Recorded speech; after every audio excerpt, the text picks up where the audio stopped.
Can you talk more about the Lemurian wound and how our souls have split as a result? And what can we do to heal this wound? Did Lemuria and Atlantis exist at the same time but in different locations?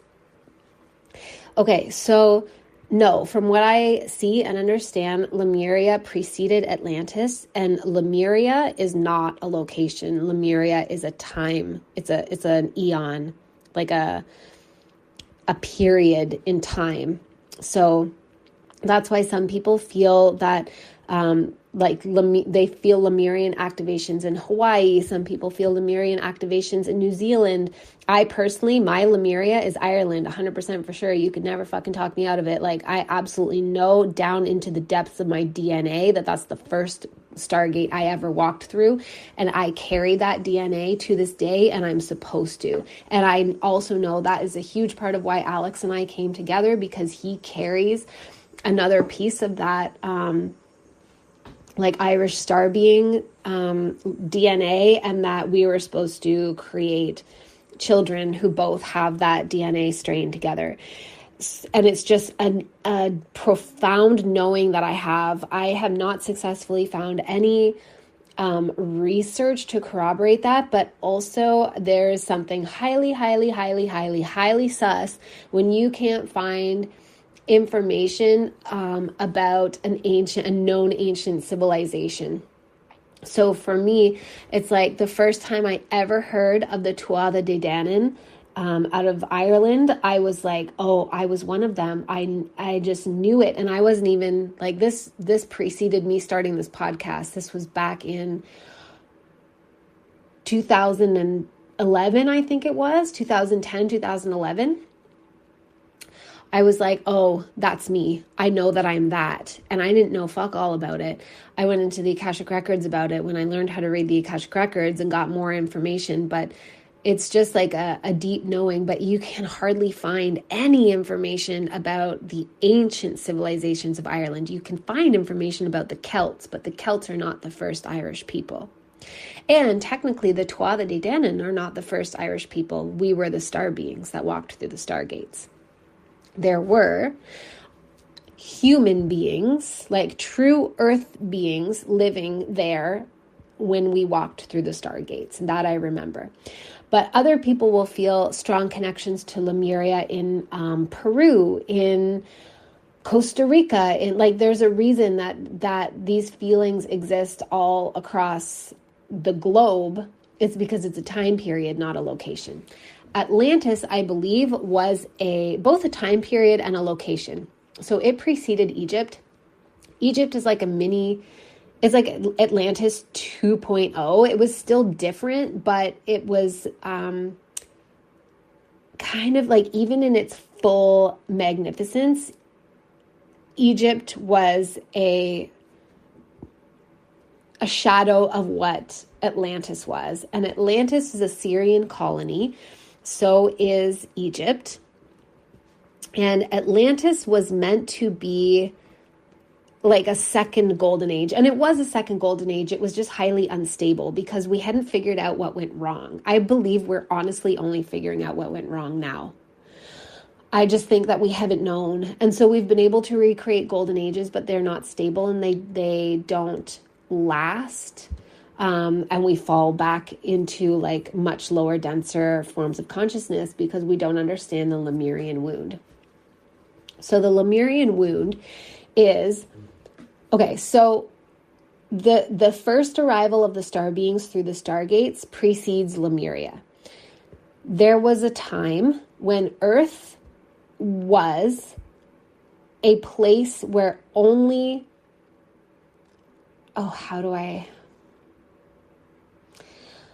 I'm just going to try and make this as simple as possible, but just know that I'm leaving out a fucking lot of details in an effort to stay concise and on point. There was a time when Earth was populated by beings who were created for this realm. They are truly native to this realm. They did not originate anywhere else. They originated here. And they are the true stewards, the true rightful beings of this place. And then, from what I can see, there were star beings considered, this is where the idea of the Watchers has come from. There are beings who are not physical, not for this earth or of this earth, who were able nonetheless to see into this earth. And they grew to love this realm and the specific unique magic that exists here, and grew to love the original earth beings and the specific unique magic that they carry, the specific codes they carry. And so, as I recall, the first time I walked through a stargate, the land was almost barren. There was not a lot of population. And even though Ireland was once covered in trees, at the point that I first came in, there weren't very many trees. It was a very rocky, shoaly, there was moss and grass. There was greenery, but it was, it just wasn't, there was a lot of gravel. It wasn't densely populated. It was unbelievably beautiful, but it was not very populated at all. And then we would keep coming through. I wasn't the only one. There are lots of us that came through the stargates. And we eventually encountered people, and we met them, and they thought we were gods, and we were not gods, but we were beings from other realms, and we created relationships with them. And it was meant to be beautiful relationships. There wasn't any ill will. There wasn't any desire to take over or colonize or anything like that.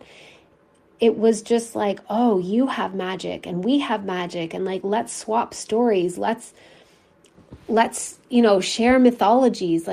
Let's get to know each other. But because we didn't have physical bodies, we couldn't remain here very long. We could walk through the stargates, but we had plasma bodies, and those plasma bodies would start to dissolve and deteriorate. It wouldn't harm us. We couldn't stay we couldn't stabilize here. And so eventually over time, what happened was we created a lot deep relationships through, this was a pattern that was established over many generations, at least a good 4 or 5 generations, if not more, where eventually the relationships between the original Earth humans and the star beings were so deeply established that our mythologies became intertwined.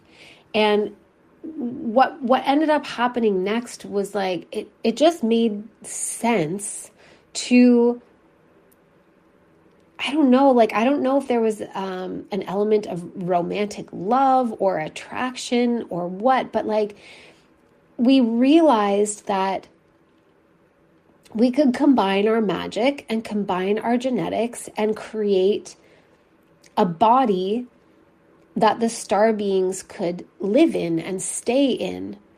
And that was really exciting.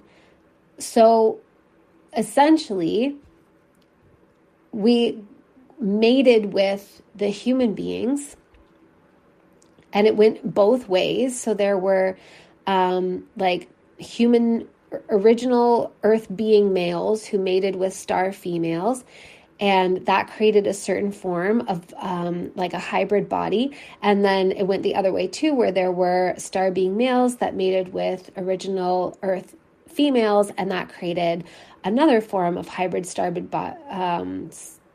hybrid body. And at first, when we would do that, those bodies became like avatars that would allow the human to cross over into the star being realm and allow the star being to cross over into the earth realm and have a body where their consciousness could exist, and the body would be stable and suitable within the realm that it was suited for. Do you know what I mean? Like if a hybrid baby was born from a star being mother, then the earth human consciousness could come and go in that body of that baby as an avatar that could exist in the star realm. And vice versa. If a baby was born to an original earth human mother, then the star being consciousness could come into that baby. It's like they were creating a little avatar body for themselves. And that body was suited to the earth realm. So the star being consciousness could stay in the earth realm. And so at first, that's what it was. They weren't really separate children. It was a body. It was the creation of a body, a vehicle for the consciousness to inhabit. But then in those bodies, more breeding happened, more mating happened, and eventually we started to create children, which allowed new souls to come in. And over time, Lemuria developed. Like, there was this beautiful golden age, and it was Lemuria, where the earth beings and the star beings coexisted, and they created hybrid beings together. And like, it was beautiful. And it was like, we fully remembered how this world works. We had the earth magic, we had the star magic, we had our heart magic. Our heart stars were illuminated. We could manifest anything here, but we could experience like this material reality. We could experience the unfolding of time. Like, oh my God, it was so incredible. And it was just love. It was so beautiful. Community, family. And then what happened, the Lemurian wound, is that a dark consciousness came in and tore it all asunder and came in to dominate and subjugate.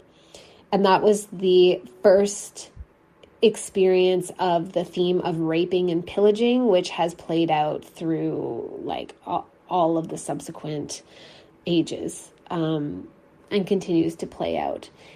And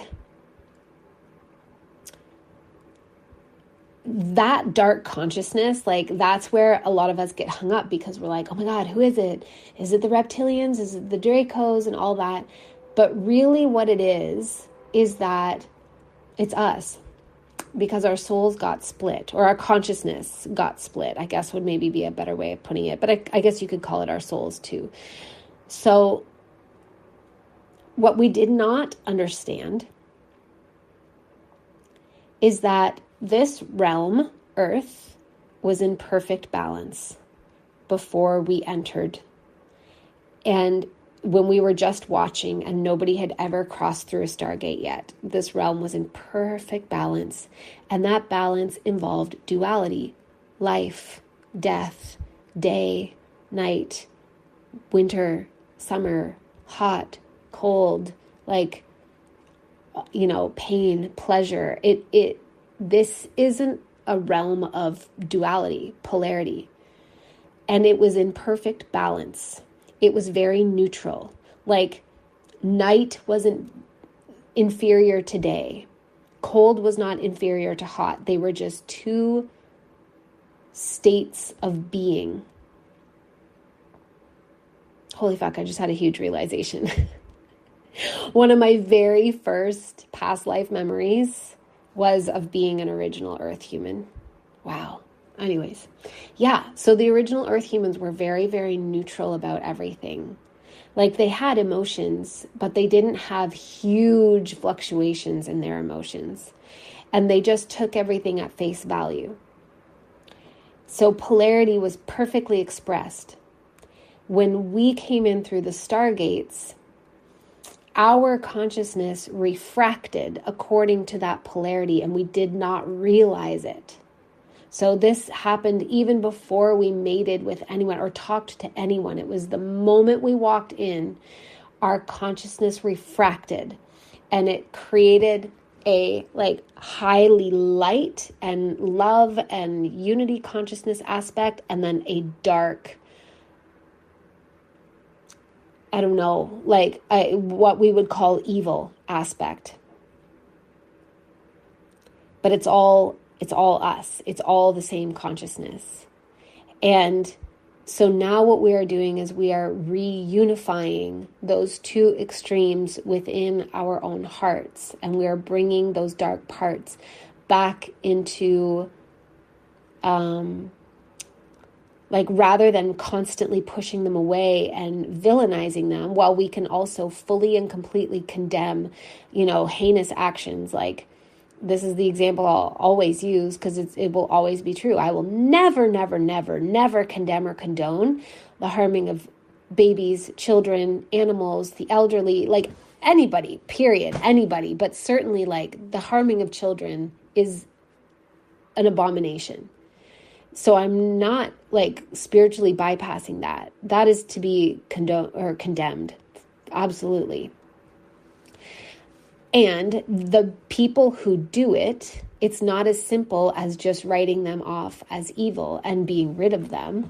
There is deeper work to be done, and that is like the dissolving of the polarity that has separated us from a part of ourselves and coming back together in the center, which is the heart. So that's how we heal the wound. And you do it by finding it within yourself, like more than, to try and look at evil that exists outside and find love for it and compassion for it is not the place to start. You find the parts of yourself. This is why shadow work is so, so powerful and important. You find the parts of yourself that you are condemning, that you have not yet forgiven. You find the parts of yourself, like, for example, in the Akashic Records, everybody always wants to hear about their downtrodden lifetimes where they were a victim. And that's totally fine because there were so many. But the next level is to hear about the times when you were not, when you were the aggressor, because there were also so many. And to not condemn that part of yourself, but to deeply forgive yourself and feel like deep regret and sorrow and apology for the pain that you caused from that refracted state of separation consciousness, and open yourself up to receive the complete and absolute forgiveness of God, because it is available before you ask all the time. You are just the one who has to open yourself up to receive it. And then times in this life where you've played the bad guy, where you've hurt somebody, where you did something that you know wasn't the thing to do, that's the place to start. And when you have gotten to a certain point of stability within yourself around all of that, that's when you can start looking. It just becomes natural, where you can look at the outside world and see the forces of darkness and see the soul underneath those horrible acts, and understand that in order for a soul to commit those acts, they are in immense pain, and that the ego has completely taken over. And the ego isn't a bad thing either, or the problem. We don't ever have to kill the ego, but it's like the ego that is utterly and totally out of control and is running the show. And that ego is petrified of its own mortality, its own demise. And it is also petrified of having to atone for all the pain that it caused. And that's what I mean when I say, like, the people who are doing the worst things their soul is in a state of suffering. And like, you cannot be in a truly good place and do the things that they are doing. And so then you find compassion within yourself. And again, it's not turning the other cheek and letting people just do like awful things. It's more of an inner state within yourself where you transcend the illusion of separation between good and evil and light and dark, and you come into the unity of the Christ consciousness which exists in your illuminated heart. And you feel the truth that you are both. You are both. You are all of it, and God is all of it. And find peace there. And it starts to defy words. Like, I can't quite properly articulate it beyond this point, but it's a feeling inside of such deep peace and absolution. And also, like, it's a feeling of deep atonement and, what's the word? Redemption. It's a feeling of redemption and salvation, or of like, oh my God, the illusion all gets to end right now. We just have to choose it, and we cannot control the rate at which other people choose it. We just choose it for ourselves, and you find like the deepest levels of healing peace inside of yourself, and then all of a sudden you realize you're not fighting against anything anymore. And you realize that your power is in your heart to dissolve all of this opposition and enmity that is constantly being stirred up and created. It's being stirred up by those pieces of our oversoul consciousness that are like acting as forces of darkness that are petrified of the illusion dissolving, because in order for the illusion to dissolve, they have to feel the balance of all the pain that they created under that illusion, and they're petrified of it. And so their ego, which has completely taken control, is trying its best to fight against the process of ascension, and it is trying to keep them in separation, which means they are not able to be sourced by source anymore, and so they have to feed off of the light of others, and they no longer are able to manifest, because you have to be in your heart to truly manifest. And so like they have to then manipulate us and use us to manifest, and that's what the false matrix is. It's like a desperate fear of the day of reckoning, or the moment of reckoning, whatever. And this is not like, some of the words I'm using sound almost biblical, but I'm not talking about like the book of Revelation, and I'm not talking about, what's that process when everybody is pulled up into the sky. I'm not talking about that. I'm talking about just the moment where the whole thing shatters, the whole illusion shatters, and it all falls apart, and you have no choice but to sit with everything that you have created. Like that's what they are terrified of, because in the extreme that their soul was pulled into in that refraction process, and their soul is our soul, by the way, it's all us. The extreme that those pieces of ourselves were pulled into caused a lot of pain, and that part of our soul, in order to come back into unification with the rest of us, with the rest of itself, is going to have to pass through, like, it's almost like a life review, but it's like a life review of every life and everything that was ever created and all the pain, and fully feel it. And it's going to feel like, horrible burning hell for one holy, infinite, suspended moment in time. And then all of a sudden the illusion fully dissolves, and they're back, and we're back together. The original Dark Crystal movie shows this, like it is like a partial disclosure. So that's what I've seen. That's what I understand. And yeah,